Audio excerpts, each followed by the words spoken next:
I reached out to him, man. He picked the phone up, you know what I'm saying, and hollered at me a little bit, you hear me? But it's funny you picked that phone up after you heard that motherfucker thing, as you seen that video. That that that let me know right there that you out of pocket. I got some shooters on my team from the NO to DC. I'm in the H with Freeze, shorty, low rest in peace. Big Freeze, live from the feds. Hey, stop snitching. You know what I'm saying? I got this little campaign, man, called Snitches Lives Don't Matter, man. Yeah, man. I reached out to him, man. He picked the phone up, you know what I'm saying, and hollered at me a little bit, you hear me? But the first thing was he sent the text, you know what I'm saying, reached back at me with the text and stuff that, you know, he felt a little disappointed and he felt like I had switched up on him for some likes and views, you hear me?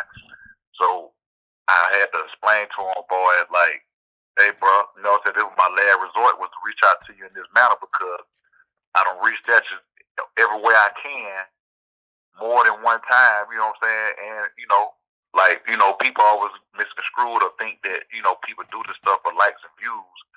But when likes and views is in their behalf, it ain't no problem. So now that I use these same likes and views to get your attention, you know what I'm saying, it's a problem. But at the end of the day, it ain't about the likes and views. It's about me trying to get your attention. You know what I'm saying? So, you know, he expressed himself the best way he could by telling me, you know, stuff going on out there, you know what I'm saying, the life moving kind of fast, and, you know, he caught up in doing stuff that he got going, and he was trying to tell me, like, I know how it is and stuff like that. And how did he text you, bro? Y'all was able to text each other? It was through a third party. We got neutral people that he can reach out to me through, you feel me? That's what I was saying. You know, you got ways to reach out to me when you're trying to reach out to me. So when he texted me, he just texted me like, damn, man, you know what I'm saying? Like, you know, he felt like I switched on him for some likes and views. And I told him I felt like he turned your back on me in my situation. You know what I'm saying? And then he told me he had a little health issue. You feel me? That went down with him and stuff like that. And I told him I ain't know nothing about that because we ain't been communicating. His perspective was, you know, I did it the wrong way. Some people may feel like that. You know what I'm saying? Some people may feel like, oh, he went to the internet with it, trying to get some attention and this and that. But you got to look at it from my point of view. You know what I'm saying? And, you know, he was like, you right. He's seen it because I'm explaining it to him and he knows. Now that he know how I feel, and you know what I'm saying? And, you know, it still got to be some conversations that still need to be had. Okay. I'm going to say it like that. I ain't going to say we left off on a good note or a bad note. You know what I'm saying? So we're going to leave it at, we reached out, we heard from each other, you kind of got on how you feel, I'm explaining to you how I feel. And we're going to go from there, we can build on that, or it is what it is, you hear me? I get over here, right? We ain't here 10 minutes, man. BG call. Yeah, man, that's my man. So, you know, I got to pop my shit and keep this shit player for, you feel me? You know what I'm saying? Like I said, it's just bigger than that. Like I told him, you know what I'm saying? He got the barbecue. At least I'm coming with some Coronas, potato salad, something in my hand. That's what it's all about. That's what everybody else should have did while he was gone for them 12 years, you hear me? I did it in 6 months, so don't imagine what y'all could have did in 12 years if you would have took the path and took that GPS he gave y'all with them contacts. The initial reason for you wanting to send a message to him initially was to get his attention to help you in your situation, right? Do you feel like you got that point across? And as well as, does he feel he could help you in your situation as far as his voice and putting the free OG Freeze word out there? And that's kind of like the point, like we was getting at when the phone cut off. Because I wanted to explain to him and give him a full understanding of my situation, period. That's why I said, you know, it's still a conversation that got to be had so I can fully explain to him what's going on. Because I'm in a, you know, some people think that it's a Fed case because it's a RICO. You feel me? Right. People didn't really get the understanding of, no, this is a state RICO, and my charges on the state RICO is a fucking failure to maintain a lane or a DUI. People ain't really understanding that. So I get the distance part when people hear the word RICO. That's why I didn't reach out in my behalf until I figured out what's really going on with my situation, because I didn't want to put nobody else in my situation or endanger nobody else who I knew. So now that I knew what was going on in my situation, it still needed to be explained because I had to really explain to him my case so he can get a real understanding on how to go about as far as why I'm saying, hey man, I need you to shed some light on this situation. Yeah, man, and I don't mean to put so much weight on BG. I know he got his own load to carry, but it ain't nothing to start saying, even in interviews or whatever. Free OG Freeze, man. It take a few seconds to say that, you know. But you're right. Hey man, I'm glad. It's good to hear you guys talk and you know and got a start on the understanding. You know, I know you said the phone conversation cut off, but he represented Freeze. He mentioned your name, man. Yeah, man. And I sure appreciate that. You know what I'm saying? I sure appreciate that. You know what I'm saying? Real get blessed too. That's all they're showing. Real get blessed too. Shout out to them boys behind the wall so they know they definitely can make it happen when they come out of here. They looking at me. You feel what I'm saying? There's a lot of boys behind that wall. They were the same people that y'all were looking at and I was making rice bowls with, looking at on TV. Now I'm standing next to them and interviewing them, talking to them, kicking it with them and all that shit. So I'm letting y'all know, man, keep your imagination. So you say it's a misconception that was said on a previous video we did. What was that?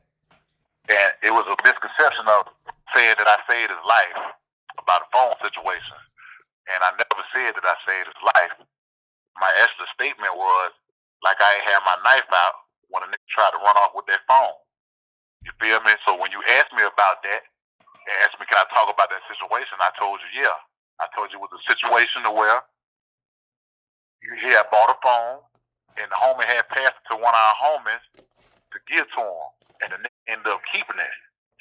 So in the situation, we had to run down on the nigga to get this phone back. You know what I'm saying? So, and I said that just because we got numbers don't mean it can't be casualties. I'm putting my life on the line and my freedom with you. You know what I'm saying? That's what I said. I never said nothing about me saving his life while he was in there and that situation happened with the phone. That was never said. And I just wanted to be known and be said that, like I said, the whole point of me was doing this is not to put me and his relationship on blast or the personal things that I've been through with him. I never did that.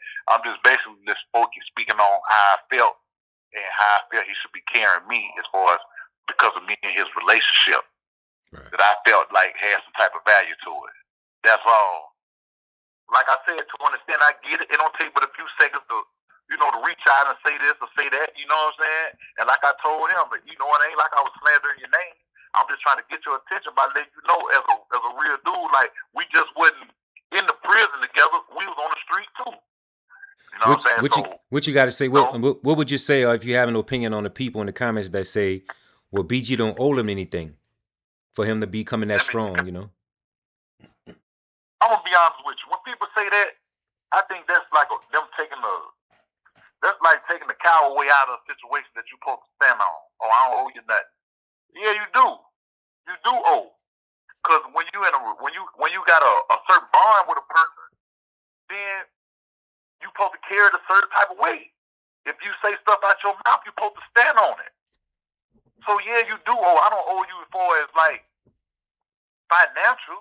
Like I don't owe to take care of you as a man, your responsibilities that you created and that you have. See, people take that out of context and don't use that the right way. You know what I'm saying? And that's why I say, a lot of times expectations ruin relationships. Because the root word to expectation is expect. And if you tell me that, I'm fucking with you or I'm going to do this or I'm going to do that, then why wouldn't I expect that? Why wouldn't I? You said it out your mouth. So I'm expecting you to stand on it based on our journey and our relationship. You know what I'm saying? Like, if somebody put it on the line for you or you put it on the line for a person, anybody would expect something in return as far as the same type of loyalty, the same type of, care and feeling about my well-being. If somebody was there for you. So when people say that, I feel like, that's like taking the coward way out. And that's some shit that you're not even really putting in real perspective of the situation that's going on. You know what I'm saying? Because support don't always be financial. You don't got to support nobody financial all the time. Like you say, it don't take a few seconds to say free OG, free, or that shed some light on my situation. You know what I'm saying? That don't call for nothing. You know what I'm saying? It just that's a little nothing. You hear me? Right. Because you finna go on tour. You know what I'm saying? You can say my name in every city, free OG, free. You feel me? Yeah. What's wrong with putting on a free OG free T-shirt? You know what I'm saying? That go back to the point, man. Like when people be saying like BG don't owe him nothing. You know what I'm saying? Like for him to be talking like that, or he don't owe him this. You don't know the background story of a lot of stuff. And a lot of stuff, like I said, I don't be putting it on the internet, or I don't do all this. You know what I'm saying? So, you know, I felt like I grew enough with him, or we have a strong enough relationship to where I can voice my opinion. Like if a person didn't put out in the relationship that you in with them, hell no, you don't owe me nothing, because you know I've been quoting you. You ain't did nothing for me to have to respect you or to have this type of opinion. You feel me? But if I was the dog that was pulling this sled, hell yeah, I got something to say. Hell, I got the right to be old. I got the right to say this and that. You feel me? Because I played my part. Only person that you could say that, he don't owe you nothing, that means you saying this man ain't played his part. He ain't played his part in your life. You can't say that. He can't say that. You know what I'm saying? That I ain't played my part. Because the world see me playing my part. That was just on the street. I ain't talking about the prison. You feel me? I played my part on the street. When he made songs, or he did songs, he'll send it to me before they came out. This ain't nobody who you don't care nothing about, or who you ain't fucking with. I'm in songs before they even release. As you can see, I'm in Vegas before with him and Gucci, before it even came out. You know what I'm saying? Like, so in these situations, when these dudes was trying to slander his name, I'm the one spoke up. Matter of fact, I met him through you. I didn't ask for this. I didn't ask to do the YouTube thing. They called me. They called me and called you to meet me. I didn't call nobody. All the stuff I knew in prison, I didn't even know how to do that. You know what I'm saying? So when you did that and reached out to me, you know how many dudes in prison I done met, and I'd be like, you gotta think I did a dub. So you know how many times I done heard, what are they gonna do for me when they get out? They gonna do this, I'm gonna do that. I done heard that 1,000 times. So when I get out and you reached out to me while you was out, oh okay, he keeping it real. This somebody who really doing what they say they gonna do when we get out. So they just stands to the street now. So now, once it did that, now, hey, they saying some shit about my son, or they doing this and that, slandering his name, whoop, you was in there with him, straight in that. I ain't know nothing about that. So you called me. So now, once I step to the plate and I get to doing it, why wouldn't I feel like I'm owed some type of respect, or I'm owed some type of, loyalty to me because I didn't ask? So you put me in a position where you tricking me in a relationship, because I'm feeling like that. Okay, they fucking with me. That's how I'ma feel. Okay, they fucking with me. Let me goddamn put whatever it is I got going on hold and stuff like that. Spending time with my family and doing this and that. Let me get into this YouTube thing. So something good came out of it because I met you. You feel me? If it wasn't for that, I would never met you. Right. You know what I'm saying? They reached out to you to come to me. I didn't know. I didn't have your number. You feel me? Right. Exactly. But it's funny you picked that phone up after you heard that motherfucker sing, as you seen that video. that let me know right there that you know you out of pocket. And that let me know that shit, for you to hear me way up there in your world, I do got a voice. It's echoing. Yes, indeed. Yeah, you say you got a voice. Yeah. Ain't no question for you to hear it. Like if I was just or my voice didn't matter, or my opinion didn't matter on certain things, he would have never heard it. Yeah, man. Well, it's good. Everything on a good note at this point. So Right. So you know what I'm saying. We'll see if it keep going like that. And if it do, I'm gonna be the first one to be like, hey man, he reached out, and get the same type of opinion when it's good. Hey man, but it reached out. I'm gonna come right back and, you know what I'm saying. This call will be terminated in 2 minutes. I got a relationship with you out of him. So that's why I don't look at everything as bad because I got relationships with, I met some good men along the journey through him. So shit ain't gonna never be, it was all bad, you hear me? I speak on the good shit too. I got Video Wayne, the one who put me on. You know what I'm saying? If it wasn't for Video Wayne, you know what I'm saying? A lot of y'all won't even knew me.